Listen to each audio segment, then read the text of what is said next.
Good morning class. आपका स्वागत है आपके YouTube channel education for all. तो आज क्लास 12 फिजिक्स मैं आपको कराने जा रहा हूँ topic KVL and KCL and nodal analysis. तो क्लास ये जो केवीएल केसीएल है, केवीएल एंड केसीएल, तो ये तो हमारा सीबीएसई का पार्ट है प्लस कंपटीशन का, और ये तो मैं नोडल एनालिसिस करा रहा हूँ, ये पार्ट है कंपटीशन का। हालांकि ये 12th क्लास के लिए नेसेसरी नहीं है, लेकिन अगर आप नोडल एनालिसिस कर लेते हो तो आप जो क्वेश्चन केवीएल केसीएल से 5 मिनट में होता है वही क्वेश्चन नोडल एनालिसिस से हार्डली 1.5 मिनट में कंप्लीट हो जाता है। तो आपको पता है जब आप कंपटीशन एग्जाम में बैठेंगे तो आपको आंसर हिट करना है। इट डजंट मैटर कि आप केवीएल केसीएल से कर रहे हैं नोडल से कर रहे हैं। तो मैं आपको केवीएल केसीएल भी कराऊंगा और नोडल एनालिसिस भी। वैसे कहने को तो नोडल एनालिसिस के अलावा भी बहुत सारे टूल्स होते हैं जिससे हम नेटवर्क को सॉल्व कर सकते हैं, लेकिन उन सभी टूल में से नोडल एनालिसिस एक ऐसा टूल है जो एक 12th क्लास का बच्चा इजीली समझ सकता है और कंपटीशन में परफॉर्म कर सकता है। तो स्टार्ट करते हैं टॉपिक। तो पहला टॉपिक है हमारे पास केसीएल। इसको कहते हैं किरचॉफ करंट लॉ। इसका एक और नाम होता है जंक्शन लॉ। तो किरचॉफ करंट लॉ और जंक्शन लॉ क्या होता है? तो देखें, अगर आप यहां देखो, अगर पॉइंट सपोज मैंने एक सर्किट ड्रॉ किया, सपोज यहां से करंट निकला I1, इस पॉइंट ऑफ कांटेक्ट पे इसे नाम दे दिया मैंने जंक्शन। तो आप जंक्शन किसे नाम दे सकते हो? एक ऐसा कॉमन नोड या कॉमन पॉइंट जहां पे 1 2 3 मोर देन 2 ब्रांचेस मिल रही हो, तो उसे हम क्या कह देंगे? जंक्शन। तो देखो 2 और मोर देन 2, तो देखो ये हमने जंक्शन नाम दिया। अब यहां से I1 आया था, अब इसके बाद I1 में से कुछ करंट यहां जाएगा और कुछ करंट यहां जाएगा। ये तो हम पढ़ते आ रहे हैं ना क्लास 10 से। तो अब आप एक चीज समझो, सपोज I1 9 एम्पियर है, सपोज I1 9 एम्पियर है, सपोज I2 6 एम्पियर है, तो I3 आप बता सकते हो कितना एम्पियर होगा? 3 एम्पियर। आपने कैसे बताया? आपने कहा कि भाई 9 एम्पियर करंट यहां से चला था, तो इन दोनों का सम भी कितना होगा? 9 एम्पियर। ये हम क्लास 10 से करते आ रहे हैं, और इसी लॉ को अगर मैं फॉर्मेशन दे दूं तो वही क्या होता है? Current, Kirchhoff current law. क्या कहता है Kirchhoff current law? Kirchhoff current law कहते हैं summation of I is always 0। Summation of all current at a junction is always 0, is always 0। अब ये क्या कह रहा है, हमें ये समझना है। ये कह रहा है कि अगर मैं इस junction, suppose this junction is a, अगर मैं जंक्शन ए की बात करता हूं, तो जंक्शन ए में क्या हो रहा है? आपका I1 आ रहा है, I2 जा रहा है और I3 जा रहा है। तो किरचॉफ करंट लॉ कहता है कि सभी करंट का सम कितना होना चाहिए? 0। तो सभी करंट का सम 0 होना चाहिए, और इसका मतलब कि जो करंट आ रहा है आप उसे पॉजिटिव कंसीडर करो, और जो करंट जा रहा है आप उसे नेगेटिव कंसीडर करो। तो इक्वल टू क्या होना चाहिए? 0। साइन कन्वेंशन याद रखना, जंक्शन में अगर करंट इनकमिंग है इट विल काउंट पॉजिटिव, अगर जंक्शन से करंट आउटगोइंग है इट विल काउंट नेगेटिव। अगर आप चाहो तो इसको और ऐसे लिख सकते हो कि I1 equal to I2 plus I3, लिख सकते हो ना, जैसे कि क्लास 10th में लिखते थे कि ये 9 ampere should equal to sum of these two current. तो आप इसे ऐसा भी लिख सकते हो कि sum of incoming current is always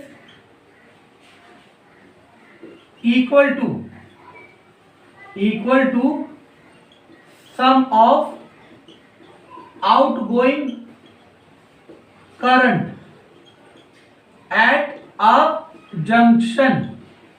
समझ आया क्लास? तो हमने क्या करा, करंट, किरचॉफ करंट लॉ की मेन डेफिनेशन थी कि summation of I equal to 0। हमने उस summation of I equal to 0 को परफॉर्म किया, और परफॉर्म करने के बाद हम यहाँ पे कह सकते हैं कि किरचॉफ लॉ ये कहता है कि किसी भी जंक्शन में जितना करंट इनकमिंग होगा उतना ही करंट आउटगोइंग होगा। तो अब मैं यहाँ पे इसके पॉइंट लिखता हूँ केसीएल के। क्या क्या है? पहला, summation of I equal to 0। Second, summation of incoming current equal to summation of outgoing current. सही है? तो ये दो पॉइंट आपको पता होने चाहिए कि क्या है ये किरचॉफ करंट लॉ। अब क्लास साथ ही साथ आप ये देखो कि किरचॉफ लॉ बेस्ड होता है law of conservation of charge पे। अब ये law of conservation of charge पे कैसे बेस्ड होता है, अब हमें ये समझना है क्लास। तो देखो बहुत आसान है। अब हमने क्या पढ़ा? हमने पढ़ा कि इस पॉइंट पे जितना करंट इनकमिंग था उतना ही करंट आउटगोइंग था। और करंट किसकी वजह से होता है? Flow of electron. और इलेक्ट्रॉन क्या होते हैं? Charge particles. दैट मीन्स यहां जितना चार्ज पार्टिकल आएगा उतना ही चार्ज पार्टिकल डिवाइड होगा। सपोज यहां 10 चार्ज पार्टिकल आए तो इधर और इधर जितने भी चार्ज पार्टिकल जाएंगे दोनों का सम क्या होगा? 10 होना चाहिए। और यही होता है law of conservation of charge. तो आपको मैंने केसीएल बताया, और केसीएल के ये दो पॉइंट याद होने चाहिए, और आपको पता होना चाहिए कि केसीएल किस पे बेस्ड है? Law of conservation of charge पे। ओके क्लास, तो सेकंड लॉ है हमारा किरचॉफ वोल्टेज लॉ। तो फर्स्ट ऑफ ऑल आपको याद करना है कि ये बेस्ड होता है किस पे? Law of conservation of energy पे। ठीक है? अब इसके बाद क्लास क्या करना है? इसने कहा कि sum of changes of voltage drop across the closed path of any circuit is 0। अब देखो, इस स्टेटमेंट को लिखने के बहुत तरीके हो सकते हैं। इस स्टेटमेंट को समझने के लिए ऐसे लिख सकता हूं, sum of all voltage drop in any closed path in circuit is always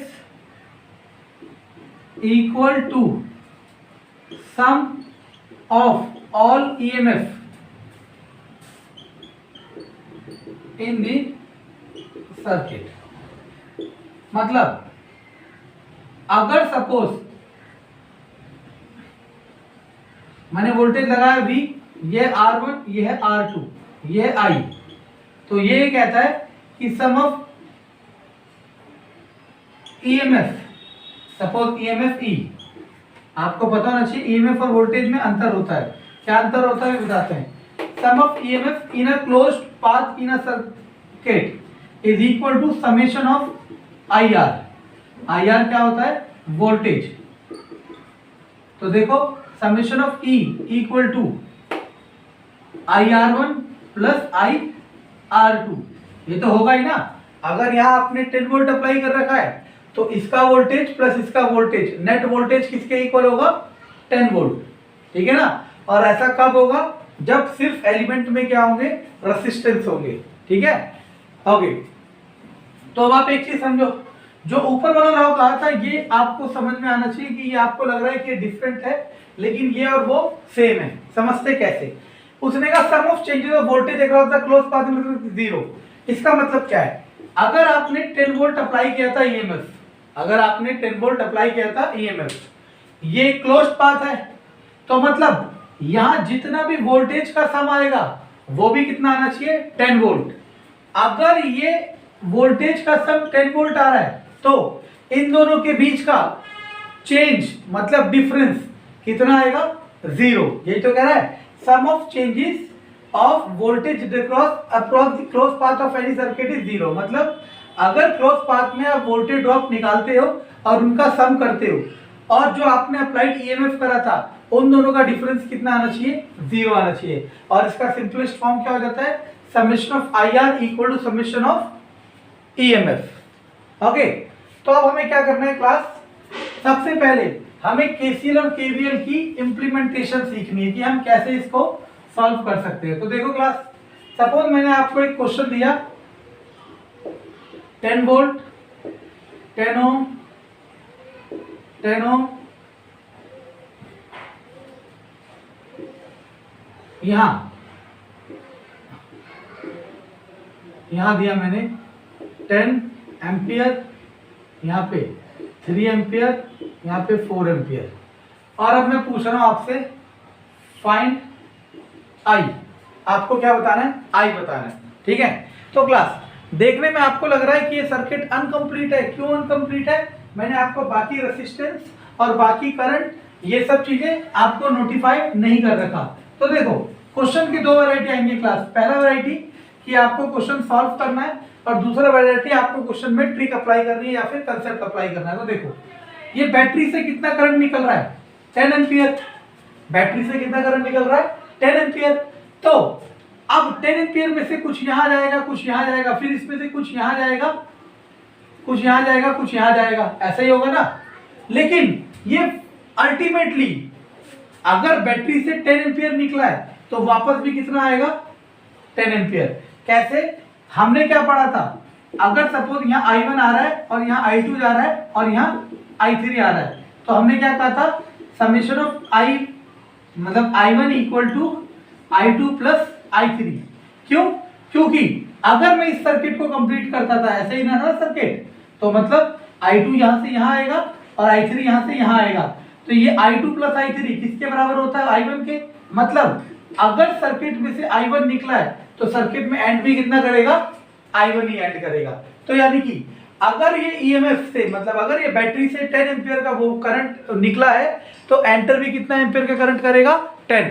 लेकिन अब आप क्या देख रहे हो क्लास कि 10 एम्पियर का करंट बैटरी के नेगेटिव टर्मिनल पे, ये पॉजिटिव और ये नेगेटिव, 10 एम्पियर का करंट बैटरी के नेगेटिव टर्मिनल पे एंटर करेगा, क्योंकि आपने पढ़ा है current always flows from positive to negative. ठीक है ना, पॉजिटिव टू नेगेटिव मतलब ऐसे करके घूम के आएगा और नेगेटिव पे जाएगा। यानी कि ये 10 एम्पियर ऐसे मूव करना चाहिए, लेकिन उसने जो डायरेक्शन दे रखी है करंट की, वो क्या दे रखी है, अपोजिट। तो याद रखना साइन कन्वेंशन क्या होता है फिजिक्स में।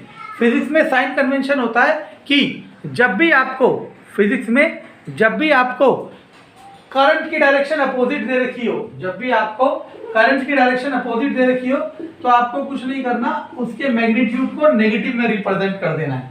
ये नेगेटिव साइन बस हमें ये बताता है कि आपकी एज्यूम्ड डायरेक्शन और जो ओरिजिनल डायरेक्शन है दोनों की क्या है, डायरेक्शन अपोजिट है। मतलब दोनों डायरेक्शन में कितना है, 180 डिग्री का फेज शिफ्ट है। ओके क्लास, तो मैंने आपको 2 क्वेश्चन लिखे, question number 1 and question number 2।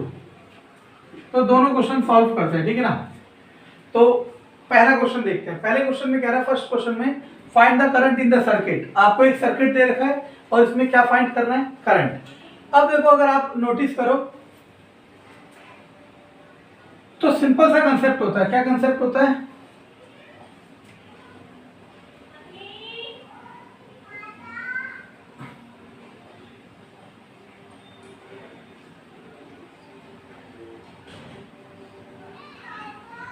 देखो यहां पॉजिटिव नेगेटिव आपस में अटैच है और यहाँ पे पॉजिटिव पॉजिटिव आपस में अटैच है।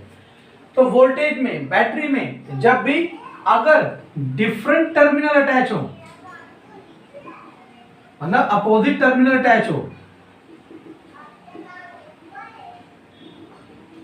तो वोल्टेज को ऐड करते हैं। क्या करते हैं, ऐड करते हैं। और जब भी सेम टर्मिनल अटैच हो तो वोल्टेज को सबट्रैक्ट करते हैं। ठीक है क्लास, तो आपको क्या याद करना है कि जब भी वोल्टेज के बैटरी के डिफरेंट टर्मिनल अटैच होंगे तो आप वोल्टेज को क्या करोगे ऐड, और अगर सेम टर्मिनल अटैच होंगे तो आप क्या करोगे सबट्रैक्ट। कंडीशन एक ही है कि वो डायरेक्टली अटैच होनी चाहिए। डायरेक्टली का मतलब सीरियल वाइज। जैसे इस क्वेश्चन में देखो ये नेगेटिव टर्मिनल है, रेजिस्टेंस से कोई फर्क नहीं पड़ता, ये नेगेटिव टर्मिनल यहां से जा रहा है और ये भी कौन है नेगेटिव। अब इस नेगेटिव और नेगेटिव के बीच में कोई और ब्रांच नहीं आ रही, मतलब ये डायरेक्टली अटैच है। डायरेक्टली अटैच है तो नेगेटिव नेगेटिव सेम टर्मिनल है, और सेम टर्मिनल अटैच होते ही वोल्टेज को आपस में क्या करते हैं सबट्रैक्ट करते हैं। तो देखो क्लास ये क्वेश्चन कितना आसान बन गया। ये क्वेश्चन ऐसे बन गया कि नेट वोल्टेज अब इस सर्किट में होगी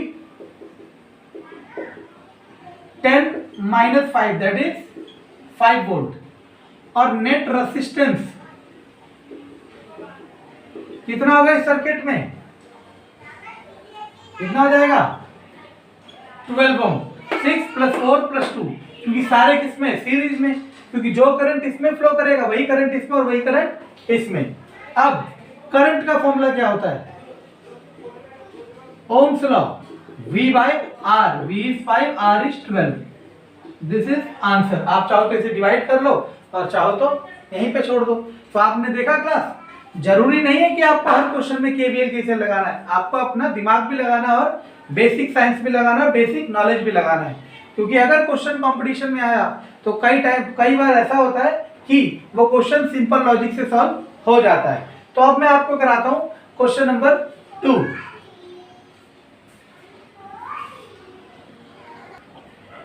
तो आपने देखा क्लास, तो क्वेश्चन कह रहा था कि find the power across 4 ohm resistance. ठीक है, तो अब एक चीज देखो क्लास, इस बैटरी का पॉजिटिव टर्मिनल आपको लग रहा है इस पॉजिटिव टर्मिनल से कनेक्ट है, लेकिन बीच में एक ब्रांच आ गई तो अब ये डायरेक्टली कनेक्ट नहीं माना जाएगा। अगर ये बीच में ब्रांच नहीं होती तो ये आपका क्वेश्चन बन जाता टाइप 1, जो मैं अभी करा चुका हूं। ठीक है, अब क्लास हमें क्या करना है, आपको पता है कि पावर का फॉर्मूला होता है पावर का फॉर्मूला होता है VI, पावर का फॉर्मूला होता है V²/R, पावर का फॉर्मूला होता है I²/R। अब देखना, आपको अपने सारी बेसिक नॉलेज लगानी है। आपको इन दोनों फॉर्मूले में, इस वाले फॉर्मूले में और इस वाले फॉर्मूले में आपको क्या चाहिए करंट, और बीच वाले फॉर्मूले में क्या चाहिए वोल्टेज। अगर मान लो क्लास ये ऊपर वाली ब्रांच नहीं होती और सर्किट सिर्फ इतना होता, तो आपको पता है पैरेलल में वोल्टेज सेम होता है, तो ये 6 वोल्ट इस 6 वोल्ट के बराबर होता। लेकिन अब ये 6 वोल्ट यहां तो 6 वोल्ट देगा ही देगा, लेकिन ये वाला सर्किट भी कुछ वोल्टेज देगा, जिसके वजह से नेट वोल्टेज क्या होगी, कुछ अलग होगी। तो आप वोल्टेज नहीं बता सकते। तो अब हम क्या करते हैं, करंट निकालने की कोशिश करते हैं। क्या निकालने की कोशिश करते हैं, करंट निकालने की कोशिश करते हैं। तो देखो क्लास, आपको पता है पॉजिटिव से करंट निकलता है, इस पॉजिटिव से भी करंट निकलेगा। मान लो ये यहां से I1 निकला और यहां से I2। अब ये जंक्शन है और जंक्शन में हम क्या लगाते हैं KCL। तो KCL क्या बताता है, किसी भी जंक्शन में, इधर से I1 आ रहा था, इधर से I2, किसी भी जंक्शन में incoming current is always equal to outgoing current. मतलब इस जंक्शन में 2 इनकमिंग करंट थे। अब देखना, दिमाग लगाना, I1 यहां से आया, I2 यहां से आया। अब ऐसा तो नहीं है एक दूसरे को चीर के चले जाएंगे, अब वो दोनों करंट मिलके कहां चले जाएंगे, यहां पे, और यहां पे क्या करंट फ्लो करेगा, I1 + I2। ये तो आप मैथमेटिक्स से भी बता सकते थे, लेकिन अगर आप किरचॉफ करंट लॉ सोचते हो तो क्या सोचते थे कि अगर किसी जंक्शन की बात करते हैं तो जितना करंट इनकमिंग होगा उतना ही करंट आउटगोइंग होगा। अब ये I1 + I2 यहां पे जाएगा। अब इस बैटरी ने कितना करंट एमिट किया था, I1, तो इसमें एंटर भी कितना करेगा, I1। तो इस I1 + I2 में से I1 यहां चले जाएगा और I2 यहां चले जाएगा, क्योंकि I2 इस पे आ गया। तो क्लास, सबसे पहले आपको जो भी सर्किट देगा इसमें आपको करंट की डायरेक्शन कन्वेंशन करना है कि करंट की डायरेक्शन किधर होगी और किसमें कितना करंट होगा। सपोज मैं नाम दे देता हूं A, B, C, D, E and F। तो अब आपको लूप लेने होते हैं। लूप मतलब क्लोज सर्किट पाथ। मैंने लिया loop A B C F A B C F A, ठीक है। और एक लूप लिया मैंने class loop F C D E class. आप चाहते तो एक लूप देखो लूप लेने कितने, सबसे पहली बात आपको उतने ही लूप लेने जिसमें सारे एलिमेंट कवर हो जाए। और अगर आप एक नया लूप बना रहे हो तो उसमें कम से कम मिनिमम एक न्यू एलिमेंट जरूर होना चाहिए। अब एक बच्चा सोचेगा एक लूप आपने ये लिया, एक लूप आपने ये लिया, एक मैं पूरा लूप ले लेता हूं A B D E A B D E A. अगर आप ये दोनों लूप ले चुके हो तो ये वाले लूप लेने का कोई फायदा नहीं है। क्यों फायदा नहीं है? आप ए बी डी ए में ये वाले एलिमेंट इसमें आ चुके हैं और ये वाले एलिमेंट इसमें आ चुके हैं, मतलब इस वाले लूप में कोई भी नया एलिमेंट नहीं आया, इसलिए इस लूप को लेने का फायदा नहीं है। हाँ, आप ये जरूर कर सकते थे कि आप पहले एक ये लूप लो और फिर पूरा लूप ले सकते हो ए बी डी ई ए। क्यों? क्योंकि जब आपने इस वाले लूप के बाद ये पूरा लूप लिया तो उसमें ये वाला एलिमेंट क्या आ जाएगा? नया। तो आपके पास चॉइस है कि आप लूप क्या लेते हो। क्लास लूप आप कोई भी लो, आंसर हर केस में क्या आएगा? सेम आएगा, ठीक है। तो मैंने लिया suppose loop F C D E F, ठीक है ना। अब क्लास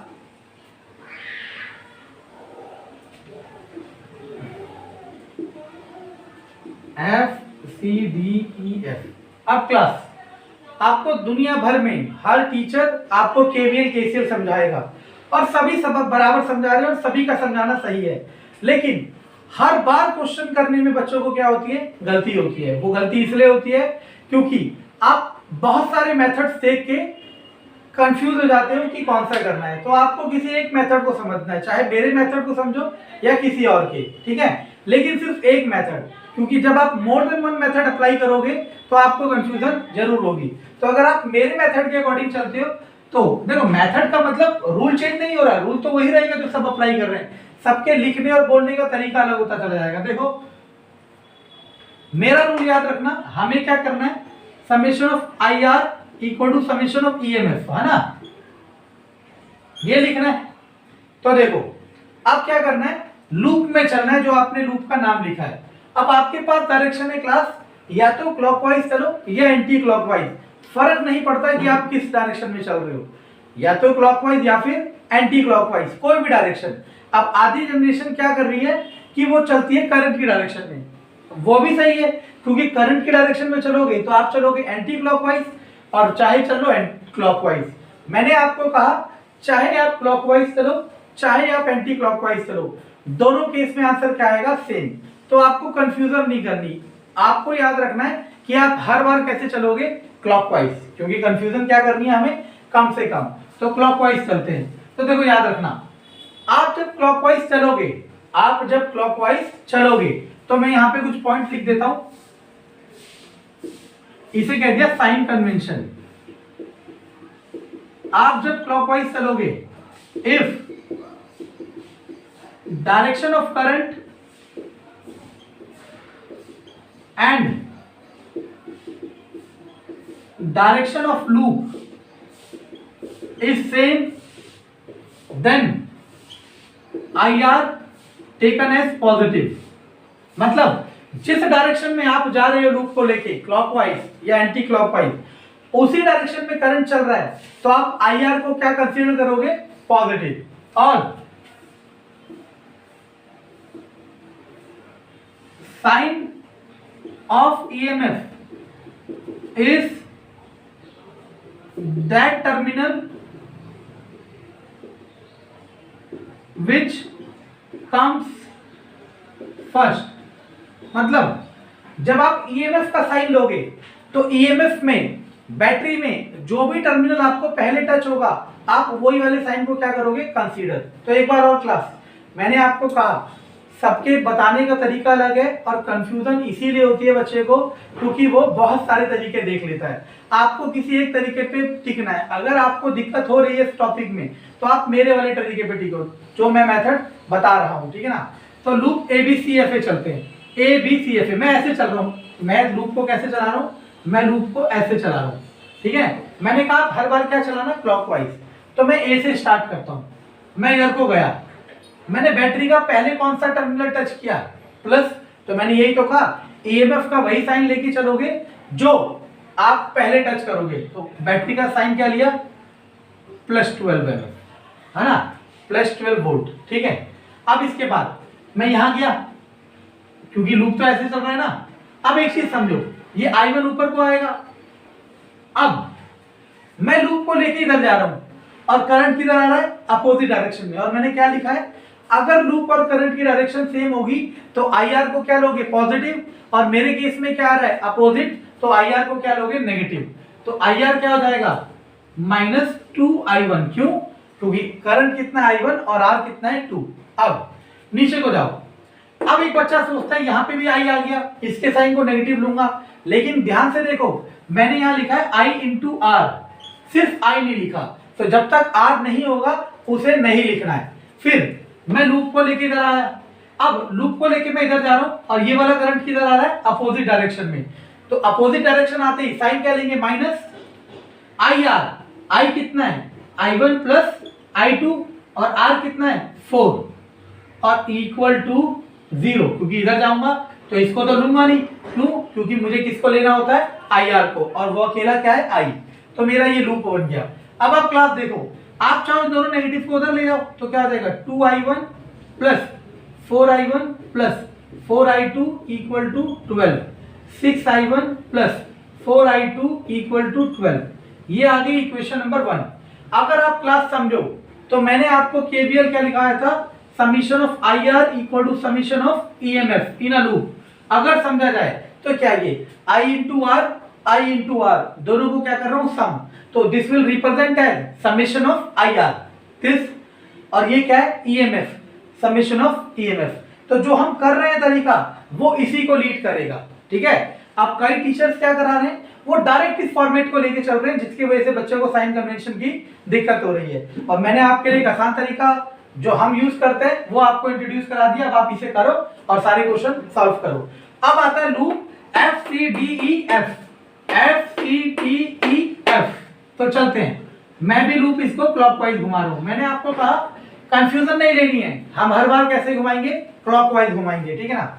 मैं इधर को गया, करंट भी मेरे साथ जा रहा है, तो हमने कहा था अगर करंट की डायरेक्शन और लूप की डायरेक्शन सेम होती है तो IR को क्या कंसीडर करेंगे, पॉजिटिव। यहाँ पे I क्या है, I1 + I2, और R कितना है, 4। अब मैं इधर नीचे आया, यहाँ पे R तो है नहीं इसलिए इसे लिखेंगे नहीं। इधर आया, बैटरी का टर्मिनल कौन सा टच किया, -6 = 0, 4I1 + 4I2 = 6। अगर आप देखो क्लास, ये भी तो इसी तरीके से बन गया, summation of IR, summation of IR, क्योंकि this is IR, this is IR, summation of IR = summation of EMF, summation of EMF। क्यों, क्योंकि इस लूप में एक ही EMF है तो उसका समेशन क्या होगा, वही होगा। अब क्लास आपको क्या करना है, क्लास 10th में जाना है और इक्वेशंस को सॉल्व करना है। अब आप कैसे सॉल्व करोगे ये आपके ऊपर है, एलिमिनेशन से करो, किसी से करो, वो आपकी इच्छा है। तो मैं एलिमिनेशन से फटाफट सॉल्व कर देता हूं। तो मैंने लिखा 6I1 + 4I2 = 12, minus minus minus cut गया, -2I1 = -6, I1 = 3, I1 = 3 कहीं रख दो, मानो इधर ही रख दिया, 6 मैंने इधर रख दिया तो क्या आ जाएगा, 6, I1 की वैल्यू इधर रख दी तो क्या आ जाएगा, 6I1 की जगह 3 + 4I2 = 12, 6 3 18, 18 + 4I2 = 12, 4I2 = 12 - 18, 4I2 = -6। तो I2 = -6/4, दैट इज -3/2। तो आपको I1 भी मिल गया और I2 भी मिल गया। तो जब भी केवीएल का क्वेश्चन आएगा तो आपको क्या करना है, I1 I2 या I3 जितने भी करंट है सारे निकाल दो। अब क्या पूछ रहा था ये देखो, अब पूछ रहा था पावर निकालो 4 ओम के अक्रॉस, 4 ओम ये रहा। तो पावर का फॉर्मूला आपको पता है I2R। अब इस 4 ओम के अक्रॉस कितना करंट फ्लो कर रहा है, I1 + I2। तो I1 कितना है, 3 + I2 कितना है, -3/2। -3/2 होता है 1.5, तो -1.5। और इसका क्या करना है आपको, आई यहाँ पे क्या है i1 + i2 और उसका स्क्वायर है तो स्क्वायर r। तो मैंने वैल्यू रख दी i1 + i2 की, उसका स्क्वायर करा और r की जगह 4 रखा। तो यहाँ क्या देगा 3 ± -1.5 का स्क्वायर इंटू 4। तो इन दोनों को माइनस करूंगा 1.5 का स्क्वायर इंटू 4, 2.25 × 4, 4 दूनी 8 और 1 9। तो आपका कितना आ गया 9। पावर की यूनिट क्या होती है वॉट। तो पावर कितना आ गया 9 वॉट अक्रॉस 4 ओम रेजिस्टेंस। ठीक है क्लास। अब मैं आपको यही सेम क्वेश्चन एक बार मैं आपको नोडल से करा के दिखाता हूं और फिर आपको दिखाऊंगा कि दोनों के दोनों आंसर क्या आते हैं, सेम आते हैं।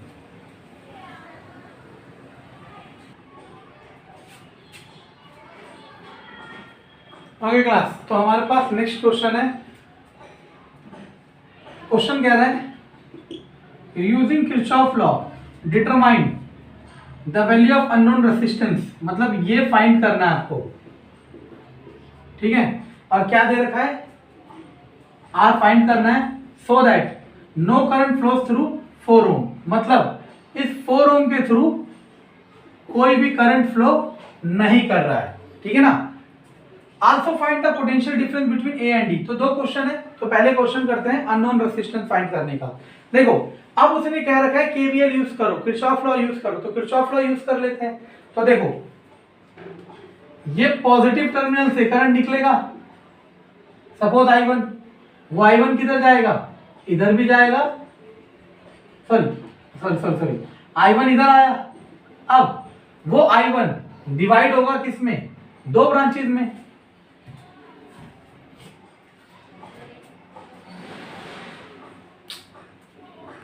अब ये क्लास, तो क्वेश्चन में थोड़ा एरर बना दिया था मैंने। तो क्वेश्चन देखो क्या है, ये 9 वोल्ट की बैटरी है और ये सर्किट है सेम।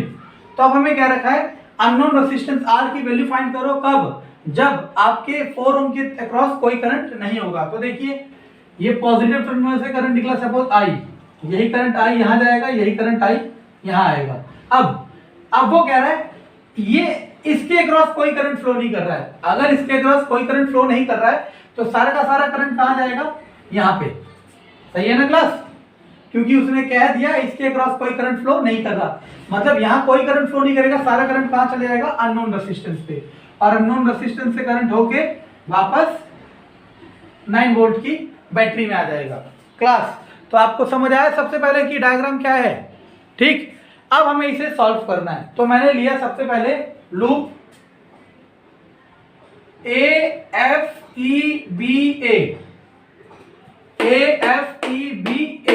अब मैंने आपको कहा हर बार आप क्लॉकवाइज चलो, कोई दिक्कत नहीं है कि वो कैसे चल रहा है, ठीक है ना। तो क्लॉकवाइज चलता हूं ए से, और हमारा रूल क्या है, summation of IR equal to summation of EMF। मतलब IR को प्लस लेना है कब, जब आपकी डायरेक्शन और उसकी डायरेक्शन क्या होगी, सेम होगी, आपकी और करंट की डायरेक्शन। तो मैं चला ए से, मैं ऊपर को जा रहा हूं और मेरा करंट भी कहां जा रहा है, ऊपर की तरफ, यानी कि दोनों की डायरेक्शन क्या है, सेम। अगर दोनों की डायरेक्शन सेम है तो पॉजिटिव लूंगा, I की जगह I और R कितना है 1, ठीक है। प्लस को लिखो ही मत फिलहाल पहले पोजीशन पे। अब यहां चले, मैं भी इस तरफ जा रहा हूं, करंट भी इस तरफ जा रहा है, तो प्लस I × 1। अब मैं नीचे को आया, हमने लिखना होता है IR, और इस 4 ओम रेजिस्टेंस के थ्रू कोई भी करंट फ्लो नहीं कर रहा, कोई भी करंट फ्लो नहीं कर रहा, मतलब I 0। तो IR के केस में अगर I 0 है तो ये पूरा वैल्यू क्या हो जाएगा 0, इसलिए इस रेजिस्टेंस के क्रॉस हम IR नहीं लिखेंगे। फिर हमने बैटरी का कौन सा टर्मिनल पहले टच किया, प्लस, फिर वापस आए और यहां कौन सा टच किया, माइनस, और इक्वल टू 0। ये आ गया 2I, sorry this is 9 not 6, 2I - 3 equal to 0, 2Y equal to 3, I equal to 3/2। तो आपको करंट कितना मिल गया 3/2, ठीक। अब यही केस आप इस बड़े लूप में लगाओ। बड़ा लूप क्या है, लूप AFEDCBA।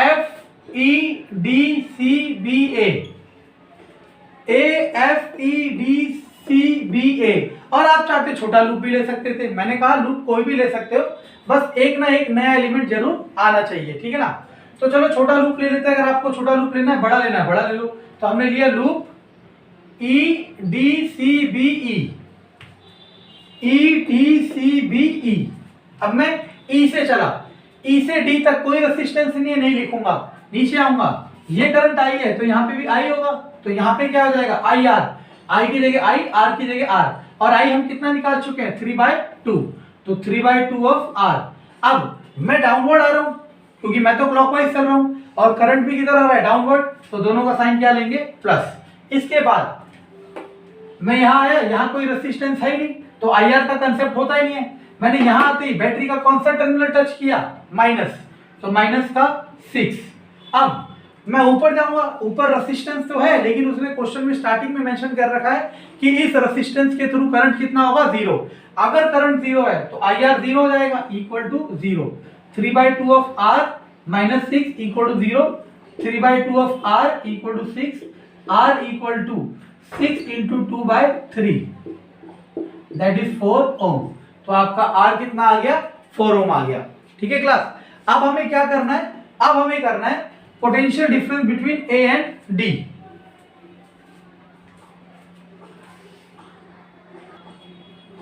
ओके क्लास, तो अब हमें निकालना था difference between VA and VD। तो सबसे पहले जब भी आपको दो पॉइंट के बीच का पोटेंशियल डिफरेंस पूछे तो आपको ये पता लगाना होता है, you have to find out which terminal is, which point is higher potential and which point is lower potential.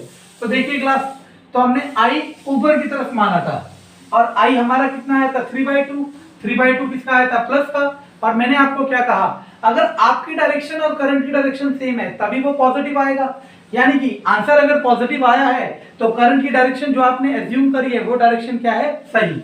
तो करंट यहां से जा रहा है और यहां पहुंच रहा है, यानी कि करंट A से D तक पहुंच रहा है और बीच में F भी आ रहा है और E भी आ रहा है। ठीक है ना, करंट पहुंच रहा है A to D, सही है। और आप बताओ क्लास, करंट कहां से कहां मूव करता है, current always move from higher potential to lower potential, that means plus to minus, current का ये डायरेक्शन होता है ना। तो इसने हमें क्या बता दिया कि A हायर पोटेंशियल होगा और D लोअर पोटेंशियल, तो यहां से पता चल गया VA is more than VD। ठीक है क्लास, एक बार और हमने क्या करा, करंट की डायरेक्शन एज्यूम की थी और करंट हमारा कितना है प्लस 3/2, और हमने क्या कहा था अगर करंट की डायरेक्शन पॉजिटिव आती है that means you have assumed the right direction of current, otherwise you have assumed the wrong direction of current। तो करंट कितना है पॉजिटिव, दैट मींस I की डायरेक्शन हमने क्या एज्यूम करी है सही। तो यानी कि A से करंट जा रहा है और कहां पहुंच रहा है D पे, A से करंट जा रहा है और कहां पहुंच रहा है D पे, बीच में F और E आ रहा है वो मैंने आपको दिखा दिए। तो करंट A to D जा रहा है और current always flows from positive to negative, that means higher potential to lower potential. तो यहां से ये क्लियर हो गया कि A हायर पोटेंशियल है और D लोअर पोटेंशियल है। तो अब क्या तरीका है, देखो एक चीज समझना, मतलब यहां कुछ पोटेंशियल है और अब ये पोटेंशियल मानो 10 वोल्ट है, 2 इसने कंज्यूम किया, 2 इसने कंज्यूम किया, तो कितना कंज्यूम हो गया 4, तो वहां कितना पहुंचेगा 6। ऐसे ही तो होता है, सपोज हमने बैटरी लगाई 10 वोल्ट की और यहां रेसिस्टेंस लगाए, मानो इसने 2 वोल्ट कंज्यूम किया, इसने 2 वोल्ट कंज्यूम किया, तो यहां कितना पहुंचेगा 6 वोल्ट पहुंचेगा ना, क्योंकि टोटल कितना था 10 और 4 कंज्यूम हो चुका है। तो अब देखिए मैं लिखूंगा VA माइनस, जो जो कंज्यूम हो गया उसे माइनस करता जाऊंगा, क्या कंज्यूम हुआ, ये कंज्यूम हुआ 1 इंटू I, फिर वो कंज्यूम हुआ 1 इंटू I। अब देखो यहाँ पे ये मत सोचना कि हम जा करंट के साथ रहे और माइनस साइन क्यों लगा रहे हैं, क्योंकि अब हम यहाँ पे KVL नहीं लगा रहे हैं, क्योंकि अगर मैं KVL लगाता तो मैं यहाँ लिखता समेशन ऑफ EMF। अब मैं लगा रहा हूँ पोटेंशियल डिफरेंस का कंसेप्ट, और दो पॉइंट के पोटेंशियल डिफरेंस का कंसेप्ट कैसे निकलता है, सब्ट्रैक्शन करके। ठीक है, अब यहाँ गया और फिर मैं कहां पहुंच गया इक्वल टू VD, तो इधर लाओ VA minus VD equal to उधर जाएगा 2I और I कितना आया था 3/2 दैट इज 3 वोल्ट, यानी कि VA माइनस VD कितना हो जाएगा 3 वोल्ट। और आप चाहते तो नीचे से भी चल सकते थे, ठीक है ना, तो ये आपके पास चॉइस है कि आप चीजों को कैसे हैंडल करेंगे। Okay class, we have another question from CBSE। ये क्वेश्चन भी CBSE में आ रखा है, तो देखिए क्या है, उसने कहा कैलकुलेट R, R आपको बताना है, and potential difference between A and B. तो we have two question, R calculate करना है और वी ए बी के बीच का पोटेंशियल कैलकुलेट करना है। तो पहले आर को करते हैं। तो हम लगाते हैं केवीएल या केसीएल, किरचॉफ लॉ लगाते हैं। तो देखो, अगर इसने करंट की डायरेक्शन हमें दे रखी है तो हमारे लिए काम आसान है। अगर करंट यहां से निकल रहा है, मतलब ये एंटर हो रहा है 2 एम्पियर, तो यहां से भी निकल रहा होगा 0.2 एम्पियर, सही है ना। अब आपको लगेगा कि करंट तो हमेशा पॉजिटिव से निकलता है, करंट हमेशा पॉजिटिव से निकलता है, तो ये नेगेटिव से कैसे निकल रहा है। तो आप एक चीज समझो, मान लो अगर आपके पास ये एक सर्किट है, ये 10 वोल्ट है, ये 2 वोल्ट है, 2 तो अब ये भी प्लस है, ये भी प्लस है, यहां से भी करंट निकलेगा और यहां से भी करंट निकलेगा, तो क्या दोनों करंट गायब हो जाएंगे? नहीं ना। तो अब जब सर्किट में दो वोल्टेजेस कनेक्ट होती है तब डिफाइन करते हैं कि बड़ा वोल्टेज कौन है, और वो डिफाइन करता है करंट की डायरेक्शन। अब क्या होगा, इन दोनों में से हायर वोल्टेज ही है और वोल्टेज करंट फ्लो करता है हमेशा हायर टू लोअर, तो अब करंट फ्लो करेगा हायर टू लोअर। यानी कि अगर अब मैं इस वाले वोल्टेज टर्मिनल की बात करूं, बैटरी टर्मिनल की बात करूं, तो पॉजिटिव में तो करंट एंटर हो रहा है ना, और इस वाले की बात करूं तो पॉजिटिव से करंट निकल रहा है। यानी कि ये वाला हमारे कंसेप्ट को वेरीफाई कर रहा है और ये नहीं। कंसेप्ट वेरीफाई ये भी कर रहा है, क्यों? क्योंकि हमने पढ़ा है current always flows from positive to negative. Actual में ये मतलब होता है higher potential to lower potential. जिसका वोल्टेज ज्यादा होगा वहां से मूव करेगा, जिस तरफ वोल्टेज क्या होगा, कम होगा। इसी तरीके से अगर आप इस क्वेश्चन को देखो तो बैटरी एक ये रहा और एक ये रहा, इसका नेगेटिव टर्मिनल ये रहा, इसका नेगेटिव टर्मिनल ये रहा, और कौन सा बड़ा वोल्टेज है, 6 वोल्ट, यानी कि करंट की डायरेक्शन को कौन डिफाइन करेगा, 6 वोल्ट डिफाइन करेगा। तो ये 0.2 एम्पियर यहाँ पे आया। अब एक चीज समझना, मैंने कहा करंट की डायरेक्शन कौन डिफाइन करेगा, ये 6 वोल्ट वाला बैटरी डिफाइन करेगा। तो आप एक चीज देखो, 6 वोल्ट वाले बैटरी में साइन कन्वेंशन फॉलो हो रहा है नहीं हो रहा है? साइन कन्वेंशन क्या कहता है कि बैटरी के पॉजिटिव टर्मिनल से करंट निकलता है और नेगेटिव टर्मिनल में एंटर होता है। तो अगर देखा जाए पॉजिटिव से निकल रहा है और नेगेटिव में एंटर हो रहा है, ये वेरीफाई कर रहा है। तो हमें इसी को देख के चलना है। कब? जब दो वोल्टेजेस हो तो हायर वोल्टेज वाला करंट के डायरेक्शन को सेटिस्फाई करेगा। तो देखो 0.2 यहाँ आया, कुछ करंट यहां जा सकता है, कुछ करंट यहां जा सकता है और कुछ करंट यहां जा सकता है। अब हम थोड़ा सा दिमाग लगाते हैं अपना। क्या दिमाग लगाते हैं कि अगर R तो ये अननोन, अगर आपको सिर्फ R निकालना है, क्या निकालना है, सिर्फ R निकालना है, तो देखो अगर आप इन दोनों रेसिस्टेंस को देखो तो ये दोनों सीरीज में है। किसमें? सीरीज में। क्यों? क्योंकि जो करंट इस 5 ओम में जाएगा वही करंट उस 5 ओम में जाएगा, क्योंकि कोई भी फर्दर डिवीजन नहीं है। अगर दोनों रेसिस्टेंस को सीरीज में है तो इनका R टोटल कितना हो जाएगा, 10 ओम। कितना हो जाएगा? 10 ओम। तो अब मैंने क्या करा, यही डायग्राम में मैं चेंजेस कर रहा हूं और मैंने इसको रिप्रेजेंट कर दिया 10 ओम। अब अगर देखा जाए तो मैंने कंसेप्ट बता रखा है क्लास, मैंने एक वीडियो डाल रखी है कॉम्बिनेशन ऑफ रेसिस्टेंस। अगर आपने नहीं देखी है तो प्लीज उस वीडियो को देखें ताकि आपको कंसेप्ट और क्लियरिटी से हो। तो आपने क्या देखा कि ये तीन रेसिस्टेंस 1 2 3 तीनों रेसिस्टेंस के स्टार्टिंग पॉइंट और तीनों रेसिस्टेंस के एंड पॉइंट सेम है। अब आप कहोगे इसका स्टार्टिंग पॉइंट ये है, मान लिया इसका स्टार्टिंग पॉइंट ये है, लेकिन इस पॉइंट और इस पॉइंट के बीच में कोई रेसिस्टेंस नहीं है, तो आप इसे एक सिंगल पॉइंट कंसीडर कर सकते हो। सिमिलरली इस पॉइंट और इस पॉइंट के बीच में कोई रेसिस्टेंस नहीं है, तो आप इसको भी एक सिंगल पॉइंट कंसीडर कर सकते हो। तो यानी कि ये तीनों रेसिस्टेंस किस में आ गए, पैरेलल में आ गए। तो अब पैरेलल के लिए R टोटल क्या होता है, 1/R total equal to 1/R1 plus 1/R2 plus 1/R3। LCM 32 plus 1 plus 3 that is 6/30 that is 1/5। तो R total equal to 5 ohm. तो हमने क्या निकाल लिया, R टोटल, मतलब इन तीनों के वजह से इक्विवेलेंट रेजिस्टेंस जो आएगा वो हमारा कितना आ गया, 5 ओम आ गया। अब मैं इस 5 ओम को अगर वहां सब्स्टिट्यूट कर देता हूं तो मेरा क्या होगा, देखो अगर मैं इसे यहां सब्स्टिट्यूट कर देता हूं तो मेरा 5 ओम ये हो गया। अब आप सिंपल सा लॉजिक लगाओ कि 0.2 एम्पियर करंट इसमें भी फ्लो करेगा, क्योंकि अब तो कोई रास्ता है नहीं ना। तो अब आप इसमें लगा दो केवीएल। क्या लगा दो, केवीएल। और मैंने आपको क्या कहा था, केवीएल में आप सिंपलिसिटी के साथ चलोगे। सिंपलिसिटी मतलब कोई भी एक डायरेक्शन एज्यूम करके चलोगे, तो हमने हमेशा क्लॉकवाइज को पकड़ रखा है। तो मैं एफ से शुरू करता हूं, तो loop F, this is A, this is suppose B, F B A E F, इधर से गया, बैटरी का कौन सा टर्मिनल टच किया, माइनस, तो -6 वोल्ट। अब आप में से कोई सोचेंगे इन्होंने 0.2 क्यों नहीं लिखा, 0.2 क्या है, करंट, और हम किरचॉफ वोल्टेज लॉ में क्या लिखते हैं, करंट इनटू रेजिस्टेंस। तो इस बीच में कोई रेजिस्टेंस नहीं है, इसलिए हमने नहीं लिखा। सिमिलरली अगर इस पॉइंट पे देखें तो कोई रेजिस्टेंस नहीं है, इसलिए इस करंट को भी नहीं लिखा।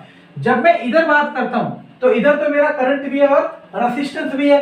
अब मेरी साइन कन्वेंशन आएगी, तो मैंने साइन कन्वेंशन क्या बता रखी है क्लास, मैंने बता रखा है अगर आपके लूप का डायरेक्शन और करंट का डायरेक्शन सेम है तो IR को आप क्या लोगे, पॉजिटिव। तो आपका लूप किधर जा रहा है, इधर से नीचे जा रहा है, आपका लूप इधर से नीचे जा रहा है, और करंट भी किस तरफ आ रहा है, नीचे की तरफ। तो दोनों की डायरेक्शन क्या है, सेम। तो IR को लेंगे प्लस, तो I कितना है 0.2, R कितना है 5। अब मैं इधर आया, ये लूप ऐसे घूम के ऐसे आ रहा है ना, तो इधर मेरा लूप ऐसे जा रहा है और ये भी करंट इस तरफ जा रहा है, दोनों की डायरेक्शन क्या है, सेम। तो प्लस IR, I कितना है 0.2, R कितना है R। फिर बैटरी का कौन सा टच किया, प्लस, तो यार ये +2। अब मैं इसके ऊपर जाऊंगा, फिर यहाँ पे IR आ गया, और मैं भी ऊपर को जा रहा हूं और करंट भी ऊपर को जा रहा है, दोनों की डायरेक्शन सेम हो गई, तो प्लस IR और इक्वल टू 0। जिसने ये इक्वेशन फॉर्म करना सीख लिया क्लास, वो क्लास 12 चैप्टर 3 किरचॉफ लॉ सारे क्वेश्चन कर सकता है, किसी भी एग्जाम में आया हो। -6 प्लस, इसको इससे मल्टीप्लाई करेंगे 1 plus 0.2R plus 2 plus 2 equal to 0, 2 2 4 5, तो -6 plus 5 plus 0.2R equal to 0, -1 plus 0.2R equal to 0, 0.2R equal to 1, R equal to 1 by 0.2, that is 10/2, that is 5 ohm. तो क्लास ये था इसका पार्ट 1। पार्ट 1 में हमने क्या निकालना था, R। आपने देखा, आपने सिंपल कंसेप्ट लगाया, कौन सी क्लास का, 10th क्लास का, फिर भी आपने क्वेश्चन सॉल्व कर दिया, ठीक है। ओके क्लास, इसका सेकंड पार्ट था potential difference between A and B. तो हमने लास्ट टाइम आपको क्या बताया था, अगर आपको ए एंड बी के बीच का पोटेंशियल डिफरेंस पता लगाना है तो सबसे पहले आपको क्या पता लगाना पड़ेगा कि आपका हायर पोटेंशियल कौन है और लोअर पोटेंशियल कौन है। तो देखो सिंपल है, अगर आपको याद हो हमने इन सबको मर्ज करके एक 5 ओम का रेजिस्टेंस बना दिया था, है ना। अब एक चीज देखना, ये 0.2 यहां जा रहा है, 0.2 यहां आएगा, 0.2 यहां आएगा, और यही 0.2 यहां जाएगा, और R भी हम निकाल चुके हैं, ठीक है ना। अब क्लास करना क्या है, करंट कहां से कहां आ रहा है, B से, और करंट हमेशा कहां से आता है, हायर पोटेंशियल से लोअर पोटेंशियल, यानी कि VB बड़ा होगा VA से, VB बड़ा होगा VA से। तो हमने लास्ट टाइम क्या करा था क्लास, पहले आप VB को लिखोगे, फिर जो जो खत्म होते जा रहे हैं, जो जो वोल्टेज ड्रॉप कंज्यूम होता जा रहा है उसे माइनस करते जाएंगे, और इक्वल टू क्या लिख देंगे, VA। यही तरीका था। ये वोल्टेज ड्रॉप कंज्यूम हो रहा है, कितना कंज्यूम हो रहा है, 5 × 0.2, और तो कोई कंज्यूम नहीं हो रहा, इक्वल टू VA। तो VB -1 equal to VA, VB minus VA equal to 1। तो क्लास आपने देखा A और B का वोल्टेज डिफरेंस पूछ रहा था, तो वो VA माइनस VB भी हो सकता था, VB माइनस VA भी हो सकता था। वो कैसे पता चलता, क्या होता कि आपको सबसे पहले ये पता करना पड़ता कि कौन हायर पोटेंशियल है और कौन लोअर पोटेंशियल है। अब आप क्लास मेरे अकॉर्डिंग देखो मैं कैसे करता इस क्वेश्चन को। अगर मैं सोचता तो मैं ऐसे कर सकता था, अगर कंपटीशन में आता मुझे VA और VB के इसके बीच का ही तो वोल्टेज बताना है, तो वोल्टेज का फॉर्मूला क्या होता है, IR। वोल्टेज का फॉर्मूला क्या होता है, IR। I कितना है 0.2, R कितना है 5, तो कितना आ गया 1 वोल्ट, ठीक है। तो क्लास कंपटीशन में सीबीएसई के क्वेश्चन है ये, सीबीएसई में तो ऐसे ही आएगा, कंपटीशन में इससे कॉम्प्लेक्स सर्किट आएंगे। लेकिन अगर आपने बेसिक कंसेप्ट पकड़ लिया तो आप कॉम्प्लेक्स सर्किट को भी सॉल्व कर सकते हैं। तो मैं आपको एक और क्लास दूंगा केवीएल केसीएल का, जिसमें मैं आईआईटी में आए हुए सारे क्वेश्चन सॉल्व कराऊंगा, ठीक है क्लास। Thank you.